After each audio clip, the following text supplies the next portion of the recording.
ગોધરા શહેરના વડોદરા હાઈવે ઉપર ગોંદરા મેત્રી સર્કલ નજીક દાવત હોટલને કારણે સ્થાનિક તેમજ અહીંથી અવરજવર કરતા લોકોને ભારે હાલાકીનો સામનો કરવો પડી રહ્યો છે।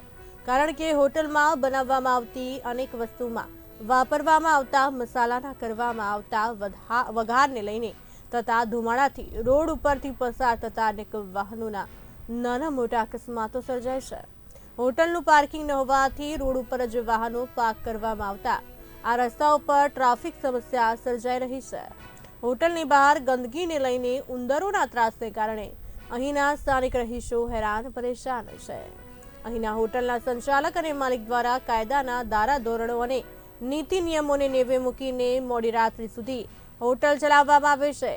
તેની રજૂઆત અહીંના સ્થાનિકો દ્વારા તંત્રને વારંવાર કરાઈ હોવા છતાં પગલાં લેવાયા નથી।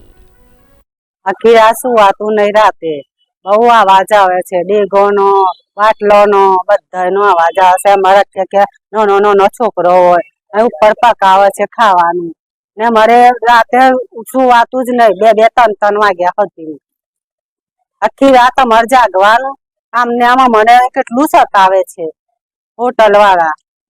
અહીં અચ્છી લાગે અમારી હોટલ, બહુ મને ડેગો મેગો બધું હેરાન બહુ કરે છે। મારો રિલીફ મોટર ગેરેજ છે, ગોંદરા વિસ્તારમાં આવેલું છે। મારી બાજુમાં એક હોટલ દાવત કરીને હોટલ ચલાવવામાં આવે છે। આ હોટલ દ્વારા જે તવાના નામ પર એક મોટી હોટલ અનલીગલ જે સરકારની નજર હેઠળ છે નહીં, આ હોટલ કાયદેસર છે ને ગેરકાયદેસર ચલાવવામાં આવે છે। આ હોટલના કારણે આ હોટલનું કોઈ પણ જાતનું પાર્કિંગ ના હોવાના કારણે આજુબાજુના લોકો રહીશો અને પરેશાન છે। તેના ધુમાડાથી પરેશાન છે। તેનું કિચન જે લીગલી જો જોવા માટે આવે જે કે હોટલની અંદર હોવું જોઈએ પણ એ હોટલના અંદર નથી, બહાર છે। તેના કારણે અહીંયા જતા રહીશો